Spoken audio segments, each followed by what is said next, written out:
So hello dear students, स्वागत है आप सभी का हमारे यूट्यूब चैनल में। And dear students, Chhattisgarh SET जो कि प्रीवियस ईयर 2017 का जिसमें हम क्वेश्चन सॉल्व कर रहे थे, उसमें आज हम देखने वाले हैं इसका दूसरा पार्ट, जिसमें हम देखेंगे 50 क्वेश्चन जो आए थे उसका नेक्स्ट पार्ट देखेंगे। तो चलिए बात करते हैं। इससे पहले मैं जो प्रीवियस सोल्यूशन मैंने आपको दिया था उसको एक बार ज़रूर देखेंगे, जिससे आपको पता चलेगा कि छत्तीसगढ़ सेट में एग्ज़ाम किस तरीके से आते हैं। और जैसे आप सभी को पता है कि जो छत्तीसगढ़ सेट का जो एग्ज़ाम है वो अनाउंस हो चुके हैं और बहुत जल्द लगभग 2 से 3 महीने में क्या हो जाएंगे, ऑर्गेनाइज हो जाएंगे। तो आपको अपनी पढ़ाई रोकनी नहीं है, ठीक है, जारी रखना है। चलिए बात करते हैं। अगला क्वेश्चन हमारा था, इसमें हमने आपको 19 क्वेश्चन तक यानी कि 1 to 19 क्वेश्चन उसमें मैंने सॉल्व करा दिया था। आज का जो क्वेश्चन है उसमें हम देखेंगे, आपका जो 20वां नंबर का क्वेश्चन है ये कह रहा है असर्शन रीजन क्वेश्चन है, ठीक है। इस तरीके के जो क्वेश्चंस होते हैं वो फ्रैक्वेंटली आपको छत्तीसगढ़ सेट हो या CSI नेट हो या किसी भी तरीके के एग्ज़ाम में आपको बहुत फ्रिक्वेंटली पूछा जा रहा है। तो चलिए बात करते हैं असर्शन क्या है। इसमें potassium permanganate is a more powerful oxidizing agent than potassium dichromate. आपको एक असर्शन दिया हुआ है और इस असर्शन में कह रहा है कि पोटेशियम परमैंगनेट जो है बहुत ज़्यादा पावरफुल ऑक्सीडाइजिंग एजेंट होते हैं, जबकि तुम्हारा जो पोटेशियम परमैंगनेट होते हैं वो लेस जो आपका ऑक्सीडाइजिंग एजेंट होते हैं। कब की बात कर रहे हैं? इन H2SO4 मीडियम। चलिए दूसरा बात करते हैं इसका रीज़न। इसका रीज़न कह रहा है the redox potential of the MnO4 जो आपका Mn2+ होते हैं system is less positive than that of Cr2O7 2-, जिसमें आपको देखने को मिलेगा क्रोमियम +3 में। तो जो रिडॉक्स पोटेंशियल होते हैं आपका पर मैग्नेट आयन का, उसका जो पोटेशियम डाइक्रोमेट के जो रिडॉक्स पोटेंशियल है वो क्या होते हैं, ज़्यादा होता है किससे, आपका पर मैग्नेट से। तो एक तो असर्शन आपको दे दिया, दूसरा आपको रीज़न दे दिया। चलिए अब ऑप्शन आपको देख सकते हैं यहाँ पे। ऑप्शन नंबर 1 कह रहा है कि ऑप्शन नंबर फर्स्ट क्या कह रहा है, the assertion and reason both are correct. पहला स्टेटमेंट है R&A, जिसको हम बोलते हैं assertion and reason both are correct. दूसरा है असर्शन करेक्ट रीज़न इनकरेक्ट। आपका असर्शन तो बिल्कुल सही है लेकिन रीज़न इनकरेक्ट है। तीसरा बात है ये assertion incorrect and reason correct. और चौथा ऑप्शन है assertion and reason both are incorrect. तो डियर स्टूडेंट्स, इस तरीके के जो क्वेश्चन होते हैं उसमें आपको दोनों को अच्छे से पढ़ना है। और अगर आप असर्शन या रीज़न में से किसी एक में कन्फ्यूज़न होते हैं तो बहुत मुश्किल होता है इस तरीके से क्वेश्चन को सॉल्व करने के लिए। तो चलिए मैं आपको इसका सीधा एक्सप्लेनेशन लेके चलता हूँ। क्या कह रहा है आपका explanation, potassium permanganate is a more powerful oxidizing agent than potassium dichromate. ये कह रहा है हमारा जो असर्शन है, ये कह रहा है। तो चलिए बात कर लेते हैं क्या ये बात सही है। जब परमैंगनेट आयन का हम क्या बात करते हैं, यहाँ देखिए एक हाइड्रोजन के साथ रिएक्शन करा रहे हैं, इसमें ऑक्सीडाइजिंग यहाँ लिखा है, देखिए ऑक्सीडाइजिंग एजेंट। तो जो ऑक्सीडाइजिंग एजेंट होते हैं उसका रिडक्शन होता है और रिडक्शन होने से इसमें आपका एडिशन हाइड्रोजन दिखेगा और इस तरीके से ये परमैंगनेट जो है आपका Mn2+ आयन में और वाटर का फॉर्मेशन करेगा। तो यहाँ पे इसका जो रिडॉक्स पोटेंशियल की वैल्यू होती है वो है आपका E0 = +1.51 वोल्ट और डाइक्रोमेट के लिए इसकी वैल्यू होती है +1.33 वोल्ट। तो यहाँ पे आप देख सकते हैं since KMnO4 has a higher standard reduction potential. यहाँ पे देखिए इसकी वैल्यू ज़्यादा है, ठीक है 1.5, और इसकी वैल्यू कम है। तो जिसका हायर स्टैंडर्ड रिडक्शन पोटेंशियल होता है, ठीक है, वो हायर यानी कि स्ट्रॉन्गर ऑक्सीडाइजिंग एजेंट होते हैं। तो ध्यान दीजिएगा यहाँ पे आपका जो असर्शन है वो बिल्कुल करेक्ट है। असर्शन कह रहा था कि आपका potassium permanganate is more powerful oxidizing agent than potassium dichromate. So finally we got the answer. जो आपका ए है असर्शन कह रहा है वो बिल्कुल सही है। चलिए अब रीज़न देखते हैं। रीज़न कह रहा था कि the redox potential of MnO4 system is less positive than Cr2O7 system. ये बात बिल्कुल गलत है क्योंकि ये मोर पॉजिटिव, देखिए यहाँ पे 1.5 है, ये 1.3 है। तो क्या हो सकता है, ये जो है रीज़न है वो बिल्कुल भी करेक्ट नहीं है। तो आपका आंसर क्या हो जाएगा, असर्शन तो करेक्ट है, असर्शन तो आपका बिल्कुल करेक्ट है, लेकिन आपका जो रीज़न था वो क्या है, आपका इनकरेक्ट है। ध्यान दीजिएगा यहाँ पे रीज़न आपका इनकरेक्ट है। तो आपका आंसर आ जाएगा देखिए कौन सा ऑप्शन आ जाएगा, ये देखिए एसर्शन ऑप्शन नंबर बी, जिसको आप बोलेंगे assertion correct but reason incorrect, कथन सही है और तर्क गलत है। इस तरीके से आपको हिंदी मीडियम में देखने को मिलेगा। तो ऐसे क्वेश्चंस जब आपको सॉल्व करने होंगे तो आपको पूरा ध्यान देना पड़ेगा कि क्या कह रहा है क्वेश्चन और कितने तरीके से उसको हम क्या कर सकते हैं, उसमें लॉजिक लगा सकते हैं। भाई यहाँ पे बिल्कुल जो एसर्शन था वो सही था कि एसर्शन में जो पोटेशियम परमैंगनेट था वो पावरफुल ऑक्सीडाइजिंग एजेंट की तरह बिहेव कर रहा है, क्योंकि इसकी जो स्टैंडर्ड रिडक्शन पोटेंशियल की वैल्यू क्या आ रही थी, मोर पॉजिटिव था। और ये आपका रीज़न कह रहा है कि लेस पॉजिटिव है, मतलब ये है कि आपका बिल्कुल गलत है। ठीक है, which is more positive not less than less positive. तो इस तरीके से हमारा option number B is the right answer. चलिए नोट करते चलिएगा आपको क्वेश्चंस को, क्योंकि इस तरीके के जो क्वेश्चन है वो फ्रिक्वेंटली पूछे जा रहे हैं। अभी मैं आपको जितने भी सारे क्वेश्चंस कराऊंगा ध्यान दीजिएगा, ये सब एसर्शन रीजन से रिलेटेड रहेंगे। चल आगे बात करते हैं। दूसरा क्वेश्चन है, ये भी देखिए सेम क्वेश्चन है, फिर से आ गया एसर्शन रीजन का क्वेश्चन आ गया, जहाँ पे कह रहा है एसर्शन हाइड्रोजन ब्रोमीन अभिक्रिया की अपेक्षा हाइड्रोजन क्लोरीन अभिक्रिया की प्रकाश रासायनिक अभिक्रिया में क्वांटम यील्ड तथा चेन लेंथ बहुत अधिक होती है। ध्यान दीजिएगा, ये आपका एसर्शन कह रहा है कि हाइड्रोजन ब्रोमीन रिएक्शन में HBr रिएक्शन में आपका HCl अभिक्रिया दो तरीके की आपका इसमें रिएक्शन है, एक HBr रिएक्शन है और एक HCl। तो ये कह रहा है कि हाइड्रोजन ब्रोमीन अभिक्रिया में हाइड्रोजन क्लोरीन की जो फोटोकेमिकल रिएक्शन है वो और क्वांटम यील्ड तथा चैन बहुत अधिक होती है।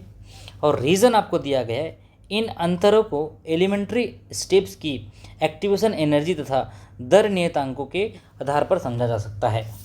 अब ध्यान दीजिएगा, आपका थोड़ा सा यहाँ पे इंग्लिश मीडियम में देता हूँ मैं ताकि थोड़ा और समझ आ जाए आपको। A chain length and quantum yield in photochemical reaction are much higher for the hydrogen chlorine reaction than for the HBr। जो भी चीज़ें जो बोल रहा है आपका HCl के लिए ज़्यादा है बोल रहा है, लेकिन आपका HBr के लिए क्या है आपका कम है। ये देखिए HBr के लिए, और इसका रीज़न दिया जा रहा है, this difference can be understood in terms of the activation energy and rate constant for the elementary step. और इसकी जो एलिमेंट्री स्टेप की जो रेट कांस्टेंट है वहाँ से ये क्या हो रहा है समझा जा रहा है।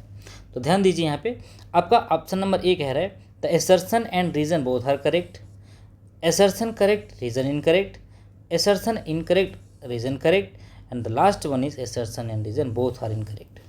अब इस ऐसे केस में जनरली जो एसर्शन एंड रीज़न जो है बोथ आर इनकरेक्ट नहीं हो सकते हैं, या नहीं, ऐसा मैं एज्यूम नहीं कर रहा हूँ, आपको बता रहा हूँ कि कभी कभी हमको अच्छे से समझना होता है एसर्शन और रीज़न को कि क्या कह रहा है।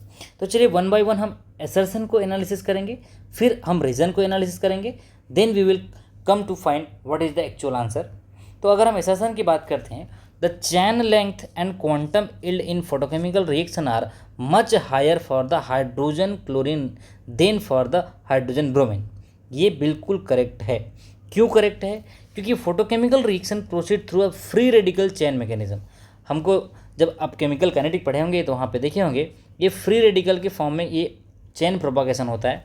तो H2Cl2 की जब हम बात करते हैं तो चैन प्रोपागेशन स्टेप हाईली फेवरेबल होता है। HCl का जो चैन प्रोपागेशन स्टेप्स होते हैं वो हाईली फेवरेबल होता है। Very long radical chain are produce, very long radical chain produce होता है। और क्वांटम यील्ड क्या होते हैं? Number of molecule formed per photon absorb can be extremely high, 10⁴ to 10⁶।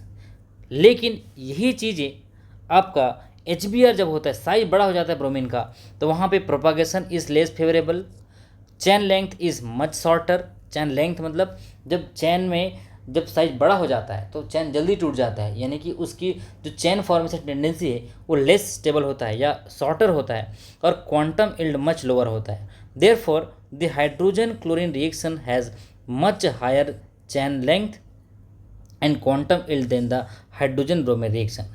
तो एसर्शन जो क्वेश्चन एसर्शन का जो पार्ट है वो बिल्कुल सही है।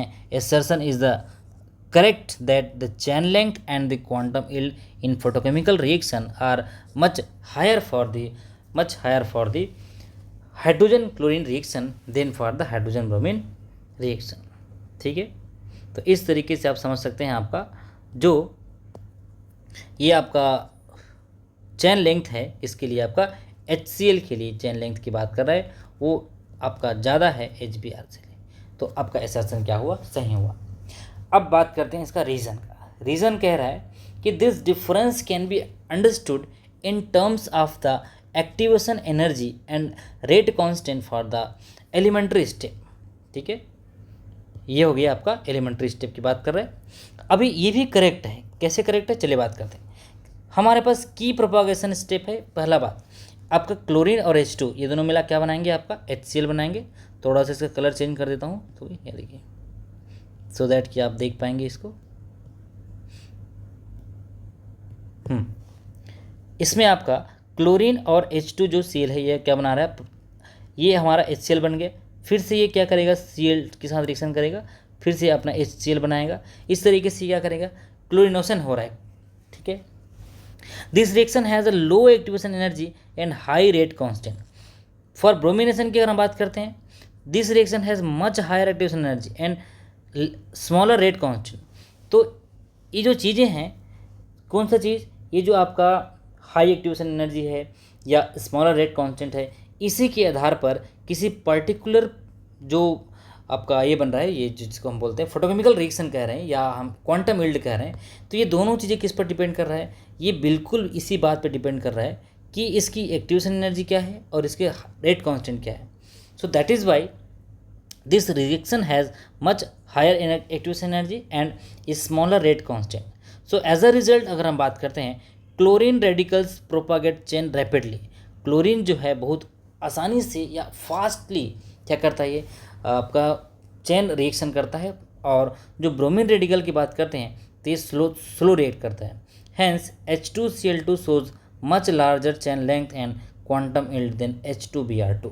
तो यहाँ पे इसका जो चेन लेंथ की बात किया या हाई क्वांटम यील्ड की बात किया, ये दोनों की जो बातें हैं वो किस पर डिपेंड कर रहा है, एक तो आपका एक्टिवेशन एनर्जी के ऊपर डिपेंड करता है जिसको हम बोलते हैं एक्टिवेशन एनर्जी, और दूसरा कहलाता है आपका रेट कांस्टेंट। रेट कांस्टेंट सीधी सी बात है भाई, ये जो फोटोकेमिकल रिएक्शंस होते हैं वो दो चीज़ पे डिपेंड करते हैं। जब आप कैटलिस्ट पढ़े होंगे तो वहाँ पे आप देखे होंगे, एक तो एक्टिवेशन एनर्जी बहुत रिक्वायरमेंट है और दूसरा रेट कांस्टेंट कि किस रेट से वो आपका जो रिएक्शन है वो प्रोसीड हो रहा है। तो यहाँ पे आपको समझ आ गया होगा, इसका ऑप्शन आएगा reason and assertion both are correct. कौन सा ऑप्शन है भाई, देख सकते हैं यहाँ पे, ये है हमारा आपका ये first option, reason and assertion both are correct. तो इस तरीके से आपको असर्शन और रीज़न का क्वेश्चन सॉल्व करके चलना है। चलिए अब आते हैं नेक्स्ट क्वेश्चन की तरफ। हाँ, ये देखो कंक्लूजन में आपको बता दिया असर्शन भी ट्रू है और आपका रीज़न भी ट्रू है। सो reason correctly explain the assertion. जब किसी रीज़न का एक्सप्लेनेशन असर्शन को जाता है, मतलब ये रीज़न ये बताता है कि यस आपने जो स्टेटमेंट दिया था उसका रीज़न सही है, तो आपका बोथ असर्शन एंड रीज़न क्या होते हैं, करेक्ट हो जाते हैं और तब आपको पूरा नंबर मिलेगा। देखिए CG सेट की बात करें या किसी ऐसे एग्ज़ाम में जिसमें माइनस मार्किंग नहीं है, तो हमको लगता है कि हम तुक्का मार देंगे और सही हो जाएगा। भाई अगर उसमें आपको पॉजिटिव मार्क्स नहीं मिला तो निगेटिव नहीं जाएगा। इसका ये मतलब नहीं है कि आपको नंबर ज़्यादा मिल जाएंगे। आपको सही आंसर फाइंड आउट करना है। आपके पास 100 क्वेश्चन रहेंगे और इस 100 क्वेश्चन में आपको 2 आवर्स मिलेगा, 2 घंटे मिलेंगे और 2 घंटे में आपको 100 क्वेश्चन सॉल्व करना है। एकदम परफेक्टली सॉल्व करेंगे तब जाके आपको मार्क्स मिलेगा। बहुत कम समय रहता है 100 क्वेश्चन के लिए, तो इतना ध्यान से इसको सॉल्व करना है। बहुत मेहनत करना पड़ेगा आपको, बिना मेहनत के नहीं हो सकता क्योंकि बहुत कम समय है आपके पास। लगभग अगर मैं मान लेता हूँ तो 3 महीना है आपके पास, ठीक है, 3 मंथ है आपके पास। और इस 3 मंथ में आपको रिवीजन भी करना है, कॉन्सेप्ट भी पढ़ना है, क्वेश्चन भी सॉल्व करना है, फर्स्ट पेपर की भी तैयारी करना है। तो ये इस तरीके से आपको समझते चलना है। चलिए आगे बढ़ते हैं नेक्स्ट क्वेश्चन की तरफ। क्वेश्चन नंबर 22 कह रहा है आपका कॉलम दिया हुआ था, कॉलम में आपको क्या करना था, मैच करना था। तो एक ये हो गया A, B, C और D, ये 4 आपको क्या दिया हुआ है, आपका कॉलम दिया हुआ है और इसमें आपको मैच करना है। तो देखिए यहाँ पे हो क्या रहा है, ये जो आपका मरकरी वाला है, ठीक है, Hg + CH4, यहाँ पे क्या हो रहा है, डिसोसिएशन हो रहा है। क्योंकि यहाँ पे Hg जो स्टार था आपका, जो एक्टिवेटेड कॉम्प्लेक्स था, वो क्या हो रहा है, आपका ये देखिए यहाँ पे Hg हो गया, और ये इस मेथेन का क्या होता है, डिसोसिएशन हो रहा है, मेथेन का ब्रेकेज हो रहा है एक CH3 और H में। तो इसका जो पहला आंसर होगा वो क्या होगा, डिसोसिएशन। ए का क्या हो जाएगा 2। तो ए का 2 कौन सा ऑप्शन में भाई देख सकते हैं, ए का 2 हमारा ये देखिए, ए का 2 ये होगा, ठीक है। सेकंड है आपका मरकुरी के साथ आपका हाइड्रोजन है, और यहाँ पे ये जो हाइड्रोजन है वो क्या हो रहा है, अब्स्ट्रैक्ट हो रहा है। एक हाइड्रोजन कहाँ चला जा रहा है, मरकरी में चला जा रहा है। तो इस तरीके से ये कहलाता है आपका अब्स्ट्रैक्शन रिएक्शन। तो आपका जो बी है वो बी का क्या हो जाएंगे, थर्ड। ये देखिए बी का थर्ड है ये ऑप्शन में। ऐसे ये जो मैच द फॉलोइंग वाले जो रिएक्शन होते हैं बहुत सिंपल होते हैं, बस थोड़ा सा लॉजिक लगाएंगे। लाइक ये आपने पढ़े होंगे आपके और केमिकल कोऑर्डिनेशन केमिस्ट्री में पढ़ेंगे, जहाँ पे हम देखते हैं इनर स्फीयर मैकेनिज्म देखें, और ये सीधा सीधा आपको दिख रहा होगा, ये 2+ से 3+ जा रहा है, ठीक है, ये 3+ से 2+। तो यहाँ पे ऐसा कुछ है जो इलेक्ट्रॉन ट्रांसफ़र की बात कर रहा है, और ये रिएक्शन जो है इलेक्ट्रॉन ट्रांसफ़र के एग्जाम्पल हैं। तो आप यहाँ से इसको मैच कर सकते हैं। थर्ड का क्या हो जाएंगे, सी का हो जाएगा IV, और लास्ट वाला तो आपको एकदम सिंपल दिख रहा है कि एक NO स्टार बना हुआ है जहाँ से इलेक्ट्रॉन क्या हो रहा है, निकल रहा है। मतलब ये स्टेप कहलाता है आयोनाइजेशन, ठीक है, आयोनाइजेशन। और अगर आपको डी का पता रहता, डी का फर्स्ट आता, यहाँ देखिए यहाँ पे लॉजिकली क्या है, ध्यान से एकदम लॉजिक समझिएगा, जहाँ पे आपको पता चलेगा कि भाई अगर एक ऑप्शन आपको पता है यहाँ से एकदम सिंपल, देखिए ये डी वाला है आपका क्या हो रहा है, आयोनाइजेशन हो रहा है। तो आप इसको मैच कर लेंगे, ये देखिए, और यहाँ पे आपको डी का एक ही आंसर दिख रहा है। तो इस तरीके से कभी भी मैच द फॉलोइंग को तो छोड़ना ही नहीं है। मैच द फॉलोइंग जो है बहुत आसान होते हैं, वो अपने आप में ये बताना चाह रहा है कि मैं सरल हूँ, मुझे सॉल्व करो, मैं बिल्कुल इजी क्वेश्चन हूँ, छोड़ना नहीं है, ठीक है। तो यहाँ पे आप मैच कर सकते हैं। ये देखिए ए का 2, बी का 3, सी का 4 एंड डी का 1, और यहाँ भी मैंने मैच करके रख दिया, ये देखिए। तो जब आप इस वीडियो को देखेंगे आप एकदम प्रॉपर नोट करते चलिए, क्योंकि आपको इधर उधर से और भी कोई क्वेश्चन ध्यान देना नहीं पड़ेगा। और ये व्यापम का जो आपका CG व्यापम का जो एग्ज़ाम होता है, ठीक है, CG व्यापम का जो एग्ज़ाम है वो उसके ऑथेंटिक वेबसाइट से ये मैंने आंसर लाए हुए हैं। तो बिल्कुल भी इसमें टेंशन नहीं लेना है कि आंसर गलत है सही है, आप बस इसको रीड करिए, ठीक है। चलिए फिर नेक्स्ट आपको फिर से क्वेश्चन आया हुआ था, question number 23, match the following. यहाँ पे भी आपको कुछ फार्मूला दिया हुआ था और कुछ उसके जो कॉलम 1 है उसमें बताया गया था कि फार्मूला किससे रिलेटेड है। तो यहाँ देख सकते हैं हम, यहाँ पे लिखा हुआ है ट्रांसलेशनल पार्टीशन फंक्शन या डिग्री ऑफ फ्रीडम जिसका 3 है उसका फार्मूला क्या है। रोटेशनल पार्टीशन फंक्शन जो लीनियर मॉलिक्यूल के लिए होते हैं वो डिग्री ऑफ फ्रीडम 2 है। Rotational partition function non linear के लिए एक मॉलिक्यूल है जिसका डिग्री ऑफ फ्रीडम 3 है, और वाइब्रेशनल पार्टीशन फंक्शन है आपका डिग्री ऑफ फ्रीडम 1। तो यहाँ पे आप मैच कर सकते हैं। ए का आता है आपका IV, ए का IV कौन सा वाला है, देखिए ए का IV अगर हम बात करते हैं, ठीक है, तो ये देखिए ये तो मैंने मिला कर रख दिया है, ए का IV है, ये आपका फार्मूला है जो ट्रांसलेशनल पार्टीशन फंक्शन होता है T3/2 2πmkt, जहाँ पे डिग्री ऑफ फ्रीडम 3 है, और आपका जो B है उसका आपका 2 रहेगा, ये आपका रोटेशनल डिग्री है, तो यहाँ पे हो जाएगा 8π² IKT। और तीसरा आपका रोटेशनल पार्टीशन फंक्शन है, जहाँ पे आप देख सकते हैं यहाँ पे एक नया टर्म्स आता है सिग्मा H3, एंड D आपका जो वाइब्रेशनल पार्टीशन फंक्शन है इसका आंसर होता है 1/1 - e⁻h⁻kt। ये आपका स्टैटिस्टिकल थर्मोडायनेमिक पार्ट है, ठीक है, स्टैटिस्टिकल थर्मोडायनेमिक का पार्ट है। जब इस टॉपिक को मैं पढ़ाऊँगा तो वहाँ पे आपको ये मिलेगा। तो इस तरीके से आपका ऑप्शन नंबर C है, ठीक है, ऑप्शन नंबर C इसका मैच करेक्ट आंसर है। तो ऐसे आप इसको फार्मूला मैच कर सकते हैं, देख सकते हैं। ये आपका स्पेक्ट्रोस्कोपी का पार्ट है, जहाँ पे आप स्पेक्ट्रोस्कोपी पढ़ेंगे, अलग अलग टाइप की स्पेक्ट्रोस्कोपी आपको मिलेगा, ठीक है, और वहाँ से ये क्वेश्चन आया हुआ है स्पेक्ट्रोस्कोपी पार्ट से, जहाँ पे हम देखते हैं एक पार्टीशन फंक्शन देखने को आपको मिलेगा, या स्टैटिकल थर्मोडायनेमिक में भी आपको स्पेक्ट्रोस्कोपी का पार्ट जो है मिला रहता है। चलिए नेक्स्ट क्वेश्चन है the rotational constant beta of a diatomic molecule is 3 cm inverse, या जिसको हम B बोलते हैं, ये आपका दिया हुआ है 3 cm इनवर्स, और आपको पूछा गया है what is the energy in centimetre inverse required for the J = 7 to J = 8। एक ट्रांजिशन हो रहा है यहाँ पे, J = 7 to J = 8, और यहाँ से यहाँ ट्रांजिशन है, और आपको डायटोमिक वैल्यू के लिए B की वैल्यू दिया हुआ है और आपको निकालना है एनर्जी।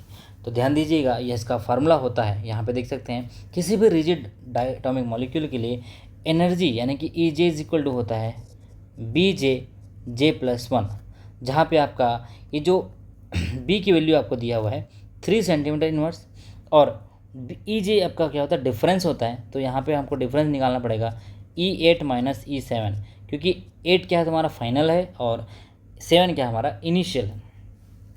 तो यहाँ पे दो वैल्यू आपको रखना पड़ेगा, ये देखिए ये बी की वैल्यू है बी और यहाँ पे रखेंगे बी जे, ठीक है। तो बी जे प्लस 1 की वैल्यू कितना है आपका पूरा, देखिए बी जे प्लस 1 की वैल्यू है हमारा, एक बार हम रखेंगे 8 और एक बार हम रखेंगे -7, क्योंकि हमारा जो अगला डिफरेंस है देखिए E8 के लिए हम रखेंगे भाई E7 के लिए रखेंगे, तो ये हो जाएगा बी और under root 8 plus 1 minus 7 plus 1, यहाँ पे क्या हो जाएंगे 8 1 9, तो 9 8 72 माइनस 7 1 8 8 7 56, तो हो जाएगा 72 माइनस 56।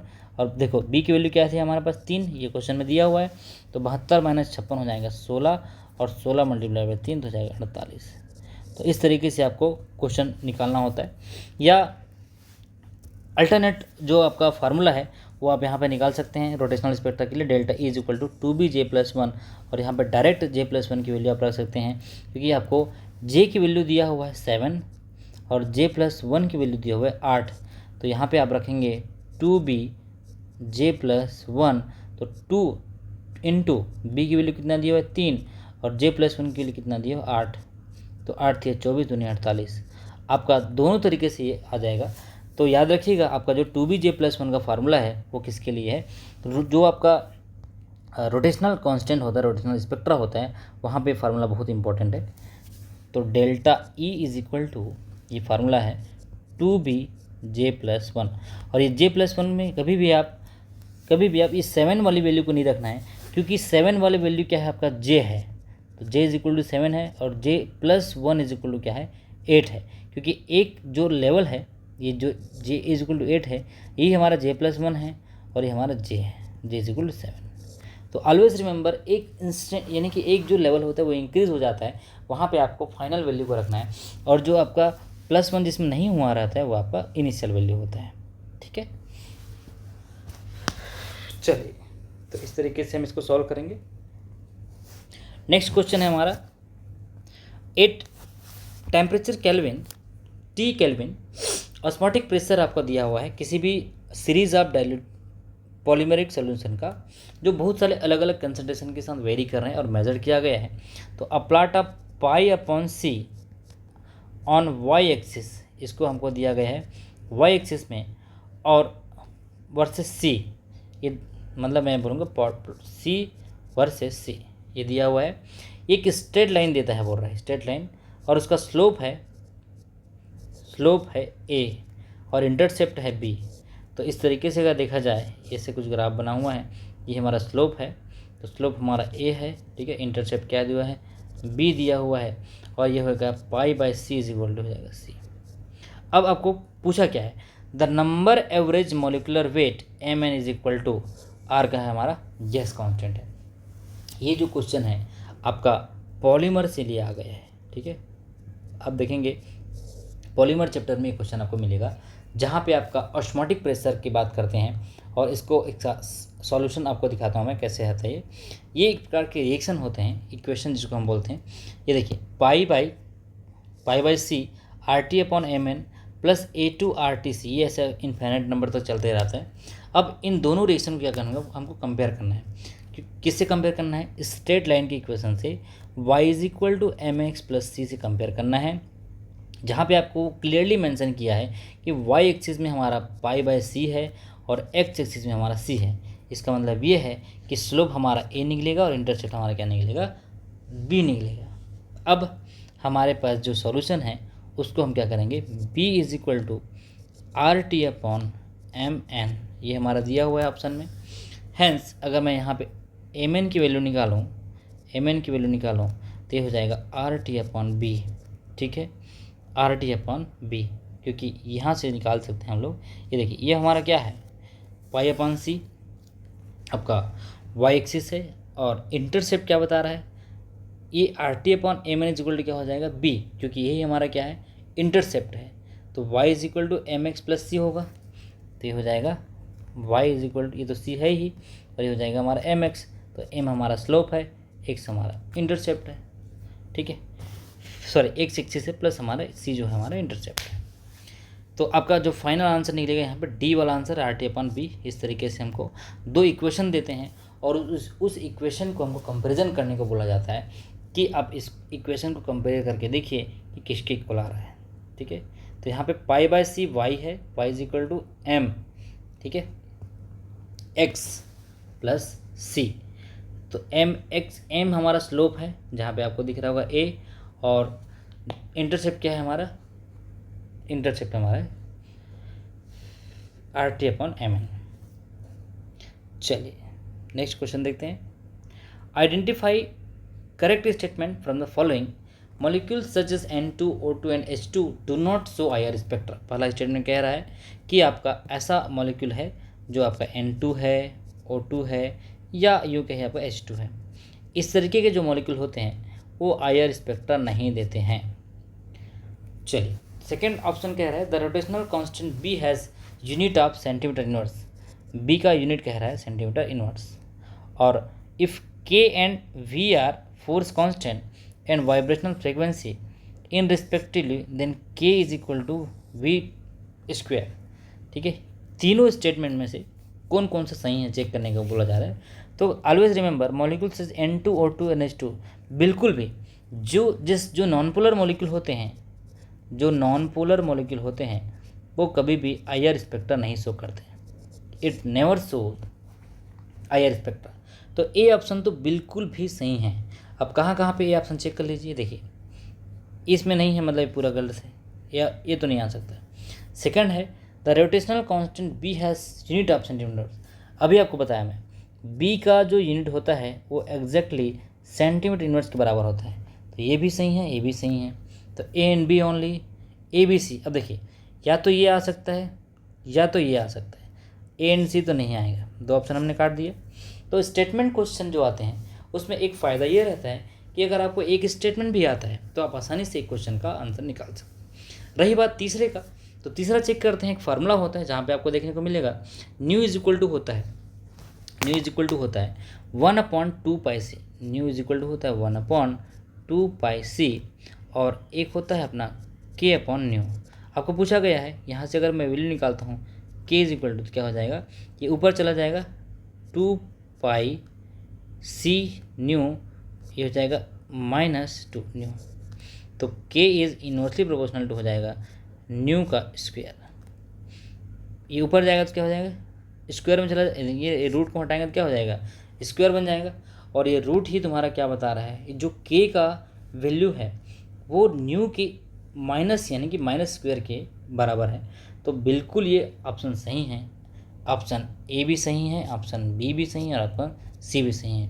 तो यहाँ पे देख सकते हैं आपका स्टेटमेंट दिया हुआ है A, B and C। So this will be the right answer. इस तरीके से स्टेटमेंट के जो क्वेश्चंस होते हैं वो आपको पूछते हैं और आपको उसमें 100% श्योरिटी होगा, तब जाके आपको मार्क्स मिलेगा। ठीक है, चल आगे बढ़ते हैं। कुछ और क्वेश्चन हमारे पास। Identify the correct statement from the following. हाँ, ये आपका मेन ग्रुप एलिमेंट से आया हुआ है क्वेश्चन। ठीक है, जो बच्चे मेन ग्रुप एलिमेंट को छोड़ देते हैं वो ध्यान देंगे, मेन ग्रुप एलिमेंट को बिल्कुल भी नहीं छोड़ना है। अगर आप नेट की तैयारी कर रहे हैं तो भी मेन ग्रुप से करीबन 10 से 15 नंबर का क्वेश्चन आता है, और CG सेट में तो क्वेश्चन आते ही आते हैं, उसमें तो 100 ऑफ क्वेश्चन हैं। ठीक है, तो डायमंड इज़ एन इंसुलेटर, पहला स्टेटमेंट दिया हुआ है डायमंड इज़ एन इंसुलेटर। और सेकंड है germanium is doped with small amount of arsenic, the resultant material is an intrinsic semiconductor. Intrinsic semiconductor और एक्सट्रिंसिक सेमीकंडक्टर मैंने आपको पढ़ाया हुआ है, जब मैं आपको सॉलिड स्टेट पढ़ा रहा था तो आपको वहाँ पे ध्यान दिए होंगे। और germanium is doped with small amount of, जो इंडिया है the band level of indium is close to the valence band. जब भी वैलेंस बॉन्ड के क्लोज किसी बैंड का होता है तो वहाँ पे कौन से टाइप के सेमीकंडक्टर बनते हैं, ये पूछा जा रहा है आपको। तो करेक्ट स्टेटमेंट है A and C only, A, B and C, A and B and B and C. तो चलिए एक एक करके सारे ऑप्शन को हम एनालाइज करते हैं और पता करते हैं कि इसका स्टेटमेंट का जो आंसर क्या है। तो सबसे पहला स्टेटमेंट है डायमंड इज़ एन इंसुलेटर। बिल्कुल सही है। डायमंड का जो बैंड गैप होता है वो लगभग 3.4 या 5 इलेक्ट्रॉन वोल्ट से ज़्यादा होता है। तो जब कभी भी 5 से ज़्यादा इलेक्ट्रॉन वोल्ट का बैंड गैप होता है, ये आपका कंडक्शन बैंड और वैलेंस बैंड की बात करते हैं, ठीक है, या वैलेंस बैंड या कंडक्शन बैंड की, तो यहाँ पे जो गैप होता है वो बहुत ज़्यादा होने की वजह से diamond is an insulator. It is absolutely right. लेकिन ग्राफाइट जो है आपका कंडक्टर होता है। तो यहाँ पे ध्यान दीजिएगा, ग्राफाइट पूछा जा रहा है या डायमंड पूछा जा रहा है। सेकंड चीज़ है germanium is doped with small amount of arsenic. देखिए आपका कार्बन, सिलिकॉन, जर्मेनियम ये ग्रुप 14 एलिमेंट है और नाइट्रोजन, फास्फोरस, आर्सेनिक ये हमारा क्या है, ग्रुप 15 एलिमेंट है।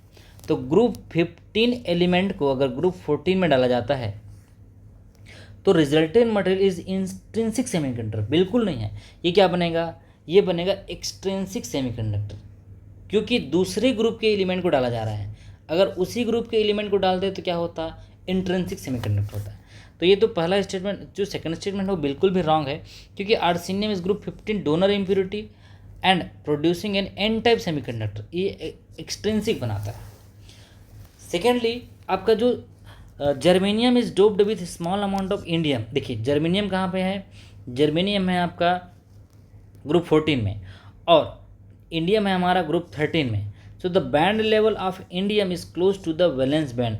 ये बात बिल्कुल सही है कि जब भी हम ग्रुप 13 वाले जैसे कि बोरॉन, एल्यूमिनियम, गैलियम और इंडियम, ग्रुप 13 वाले एलिमेंट का ग्रुप 14 वाले से कि कार्बन, सिलिकॉन, जर्मेनियम और आपका टीन, तो पूछा जा रहा है germanium is doped with small amount of tin. Germanium में क्या मिला रहे हैं हम लोग, इंडियम मिला रहे हैं। तो band level of indium is close to the valence band. और ये बात सही है क्योंकि in group 13 acceptor impurity and creates an acceptor level just above the valence band. Valence band के जस्ट ऊपर बनाते हैं, इसीलिए close to the valence band की बात कर रहे हैं। इसलिए आपका आंसर ए एंड सी सही होगा, ना कि आपका बी। ध्यान दीजिएगा, आपका ए स्टेटमेंट सही है, यहाँ मैं इसको मार्क कर देता हूँ, ए भी सही है और आपका सी सही है, जबकि B is not the right answer. Semiconductor वाला चैप्टर को पढ़िएगा। ये क्वेश्चन से आपको क्या फाइंड आउट हो रहा है, इस क्वेश्चन से आपको टॉपिक समझ आ रहा है कि हाँ भाई हमको सॉलिड स्टेट जब हम पढ़ने बैठेंगे, सॉलिड स्टेट जब हम जब पढ़ने बैठेंगे तो वहाँ पे एक सेमीकंडक्टर का पार्ट्स आता है, ठीक है, सेमीकंडक्टर का पार्ट्स आता है और ये ऑलरेडी मैंने पढ़ाया हुआ है, जहाँ पे आप देख सकते हैं। तो यहाँ पे आपको एन टाइप पढ़ना है और पी टाइप पढ़ना है। इस तरीके के जो टॉपिक्स होते हैं वो बहुत आसान होते हैं, छोड़ना नहीं है इसको, ठीक है। एग्ज़ाम में कन्फ्यूजिंग बहुत क्रिएट करता है, तो ये हमको लेके चलना है। तो इंडियम इस ग्रुप 13 एक्सेप्टर इम्प्योरिटी क्या होते हैं भाई, सीधी सी बात है, एक्सेप्ट करने आया है। एक्सेप्ट कब करेगा, जब वो वैलेंस बैंड के पास जाएगा, लेवल जो है आपका close to the valence band लेने आ रहा है, तो लेने कहाँ पे रहेगा, वैलेंस बैंड में ही रहेगा, ठीक है, वैलेंस बैंड के पास ही रहेगा। चलिए फिर नेक्स्ट क्वेश्चन है हमारा, match the following list A और लिस्ट बी। तो यहाँ पे देख सकते हैं आप, लिस्ट ए में दिया हुआ है CCl4। CCl4 जो है स्फेरिकल टॉप मॉलिक्यूल्स होते हैं, klystron microwave spectrometer, CO2 FTR Fermi resonance और माइकलिस इंटरफेरोमीटर होता है FTIR, ठीक है। तो ए का आपका 4th निकल जाएगा, ये आपका आंसर है। ऐसे आपको मैच द फॉलोइंग बहुत सारे क्वेश्चंस जो हैं, छत्तीसगढ़ सेट बोलो या महाराष्ट्र सेट बोलो या जो CSR नेट के जो 2 मार्क्स के क्वेश्चन होते हैं, 2 मार्क्स के जो क्वेश्चन होते हैं वो इस तरीके से क्या होते हैं आपको देखने को मिलेगा। तो आई होप कि आपको क्वेश्चन समझ आ रहे होंगे और किस तरीके से मैंने इसको एक्सप्लेन कर रहा हूँ आपको। ये एक्सप्लेनेशन भी आपके लिए बहुत इंपॉर्टेंट है कि क्वेश्चन को जानना ही जरूरी नहीं है। यहाँ पे हो क्या रहा है, देखिए यहाँ पे क्या है, जो स्फेरिकल टॉप होते हैं या सिमेट्रिक टॉप मॉलिक्यूल होते हैं, आप इसमें आप पढ़ेंगे, जब आप रोटेशनल स्पेक्ट्रा पढ़ेंगे तो वहाँ पे अलग अलग टाइप्स के मॉलिक्यूल्स होते हैं। तो जहाँ पे आपको देखने को मिलेगा ये जो CCl4 होते हैं स्फेरिकल टॉप है, यानी कि आपका जो मॉलिक्यूल होता है CCl4 होता है, Cl, तो सारे मॉलिक्यूल जो है एक जैसे आपको दिख रहा होगा, सारे एटॉमिक जो अरेंजमेंट एक जैसे दिख रहे हैं, तो ये हमारा होता है स्फेरिकल टॉप मॉलिक्यूल, ठीक है। चल क्लिस्ट्रॉन क्या है, एक माइक्रोवेव स्पेक्ट्रोमीटर होता है, वहाँ पे ये लगा रहता है। CO2 है, फर्मी रेजोनेंस आपको देखने को मिलेगा। और माइकलिस इंटरफेरोमीटर होता है, FTR में माइकलिस इंटरफेरोमीटर लगा होता है, जो कि आपका ATR से, जब हम FTR की बात करते हैं, पहले हमारे पास नॉर्मल FTR होते हैं, फिर होता है FTR, ATR, FTIR, वहाँ पे इंटरफेरोमीटर का काम करता है। चलिए फिर नेक्स्ट क्वेश्चन है, consider the following statement, the heat capacity is a material independent property. Heat capacity नाम से समझ आ रहा है, अगर किसी अलग अलग मटेरियल का हम यूज़ करते हैं तो वहाँ पे उसकी हीट कैपेसिटी की जो टेंडेंसी है या प्रॉपर्टी है वो मटेरियल के ऊपर डिपेंड करेगा। लकड़ी है, लोहा है, कार्बन है या लिथियम, कोई भी अलग अलग एलिमेंट हमने लिया हुआ है। तो ये पहला लाइन है एकदम गलत है भाई, कि heat capacity is material independent property, वो गलत है। क्योंकि ये मटेरियल क्या होता है, heat capacity depends on the amount and nature of the substance. भाई लकड़ी का हीट कैपेसिटी अलग होगा, पानी का अलग होगा, ऑयल का अलग होता है। ठीक, इस तरीके से हमारा हीट कैपेसिटी क्या होता है, मटेरियल के ऊपर डिपेंड करता है। तो हमारा ए ऑप्शन बिल्कुल भी गलत है। सेकेंड ऑप्शन कह रहा है, work is transitory, it only appears during a changes in state of the system and surrounding. Work is transitory, it only appears during a change in a state of the system and surrounding. तो मतलब ये है कि यहाँ पे आपको ये जो बी चीज़ है भाई बिल्कुल समझ आ रहा है आपको कि वर्क है ये कब दिखाई देगा आपको, जब सिस्टम के या स्टेट में चेंज होंगे या सराउंडिंग में चेंज होगा। मान लेते हैं किसी चीज़ को, आपको देखो यहाँ देखें, ये अब क्या है, बॉल है, इस बॉल को उठा के यहाँ ले जाना है। ठीक है, तो अगर आपने इस बॉल को यहाँ उठा के ले गए तो सिस्टम की स्टेट में चेंज आया, और मान लीजिए वापस यहाँ ला दिए तो यहाँ पे कोई चेंजेस नहीं दिख रहे। तो during a change in the state of the system and surrounding, तो जब तक ये चेंजेस आपको नहीं दिखेगा आप ये नहीं कह सकते कि वर्क हुआ है। तो यहाँ पे बिल्कुल सही है, वर्क जो आपका स्टेटमेंट बी है वो सही है। और बात करते हैं, the magnitude of work is greater for a 2 step process than for a single step process. 2 step जिसमें प्रोसेस होता है उसमें जो वर्क है या किसी भी 2 स्टेप प्रोसेस है उसमें ज़्यादा वर्क लगता है लेदर देन आपका सिंगल स्टेप। तो ये भी बात सही है। और in thermodynamic temperature is the property of system if the system is in thermal equilibrium with another system of the surrounding. देखो टेम्परेचर हम कब बात करेंगे, जैसे मान लेते हैं 2 सिस्टम है, एक सिस्टम ये है दूसरा सिस्टम ये है, तो इन दोनों के बीच टेम्परेचर डिफरेंस होगा तभी तो हम बोल पाएंगे कि इसका टेम्परेचर ज़्यादा इसका टेम्परेचर कम है। तो ये कब होता है, in thermodynamic temperature is the property of a system if the system is in thermal equilibrium with another system और द सराउंडिंग। किसी एक के साथ वो क्या होना चाहिए, थर्मल इक्विलिब्रियम में रहेगा, तब हम बता पाएंगे इसका कम है या ज़्यादा है। तो जीरोथ लॉ ऑफ थर्मोडायनामिक्स कहलाता है जो मैं इस सिस्टम का जो 4th लॉ बोल रहा हूँ। और इसमें आपको स्टेटमेंट देखने को मिलेगा, बी भी सही है, सी भी सही है और डी भी सही है। तो करेक्ट आंसर आपका ए, जो आपका स्टेटमेंट जो ए है वो बस आपको रॉन्ग मिलेगा। ठीक है, और बाकी जो 3 स्टेटमेंट है वो बिल्कुल भी सही बात है, सही कह रहा है, ये तीनों स्टेटमेंट है। तो स्टेटमेंट बेस्ड क्वेश्चन इतने सारे आते हैं आपको देखने को मिलेगा बच्चों, कि कैसे आपको सॉल्व करना है, कैसे आपको डील करना है, उस तरीके के जो क्वेश्चन होते हैं उसमें आपको ध्यान देना पड़ेगा। एक लास्ट क्वेश्चन देखते हैं आपका 30 क्वेश्चन, उसके बाद हम नेक्स्ट वीडियो में इसको देखेंगे, क्योंकि अभी हम 10 क्वेश्चन देख चुके हैं और वहाँ पे देखेंगे आपका अगला 10 क्वेश्चन को। रॉन्ग स्टेटमेंट पूछा गया है आपको, ध्यान से सुनिएगा। Which of the following's are wrong statement, thermosetting resins are hard and infusible but can be remoulded. Thermosetting जो होते हैं वो इतना हार्ड होते हैं उसको रिमोल्ड नहीं किया जा सकता, यहाँ पे लिखा देखो, बट कैन बी रिमोल्डेड, ये स्टेटमेंट आपका गलत है। थर्मोसेटिंग जो रेजिन्स होते हैं, thermosetting polymer can not be remould after, जो एक बार बन गया तो उसको रिमोल्ड हम नहीं कर सकते। सेकेंड चीज़ है, plasticizer act as a internal lubricant between polymer chain. देखिए जैसे मान लेते हैं आपका सिलिकॉन ग्रीस है या जितने भी पॉलीमर जो चैन बनते हैं उसमें प्लास्टिसाइजर क्या होते हैं, इंटरनल लुब्रिकेंट की तरह काम करते हैं, तब जाके क्या होते हैं पॉलीमर जो है प्रकार से चैन का फॉर्मेशन करते हैं। तो ये बात सही है हमारा। और maximum length of polymer chain is called contour length. हाँ, ये आपको देखिए पॉलीमर से लगभग 2 क्वेश्चन आ चुके हैं यहाँ पे। पॉलीमर चैप्टर बहुत इंपॉर्टेंट है, इसको हम ध्यान से पढ़ेंगे। और ये कंटूर लेंथ कहलाता है जिसको हम बोलते हैं CL। और एक पॉलीमर कंटेनिंग किसी भी मिक्सचर की हम बात करते हैं तो अगर मोनोमर एक ही टाइप के मोनोमर हैं तो वो कहलाता है होमोपॉलीमर। ठीक है, होमोपॉलीमर। लेकिन यहाँ मिक्सचर ऑफ मोनोमर पर ध्यान से देखिए, मिक्सचर ऑफ अगर मोनोमर है, भाई मान लिया जाए ए कोई पॉलीमर है, इसके साथ ए कोई ए है तो होमोमर कहलाए, क्या बोलेंगे, होमोपॉलीमर कहलाएंगे। लेकिन मान लेते हैं ए भी है, बी भी है, फिर सी, फिर ए, बी, सी, अलग अलग टाइप की मिक्सचर ऑफ मोनोमर है, ये अलग मोनोमर है, ये अलग मोनोमर है, ये अलग मोनोमर है। तो मिक्सचर ऑफ अगर मोनोमर हुआ तो उसको होमोपॉलीमर नहीं बोलते हैं, इसको क्या बोलते हैं, इसको बोलते हैं कोपॉलीमर। क्या बोलते हैं, कोपॉलीमर। तो स्टेटमेंट जो आपका डी है वो रॉन्ग स्टेटमेंट है। ये कब होता, जब कोपॉलीमर होता, ध्यान दीजिएगा। It is called a copolymer not a homopolymer. कभी कभी हम हड़बड़ी में ऑप्शन को पढ़ते नहीं हैं और क्या पूछा जा रहा है, अरे हाँ ये तो मेरे को आता है, तो रीड 3 टाइम, ध्यान दीजिएगा, 3 बार क्वेश्चन को पढ़िए, चाहे वो क्वेश्चन का आंसर तुमको आता हो या ना आता हो। ऑलवेज रिमेंबर, ये एक ट्रिक है आपको कि 3 बार आप क्वेश्चन को पढ़िए, उसके बाद आप क्या करेंगे, क्वेश्चन को सॉल्व करने के लिए ध्यान दीजिए।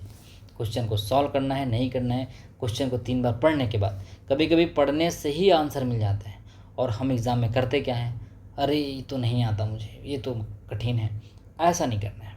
ठीक है, तो चलिए, लगभग मैंने आपको 30 क्वेश्चन करा दिया।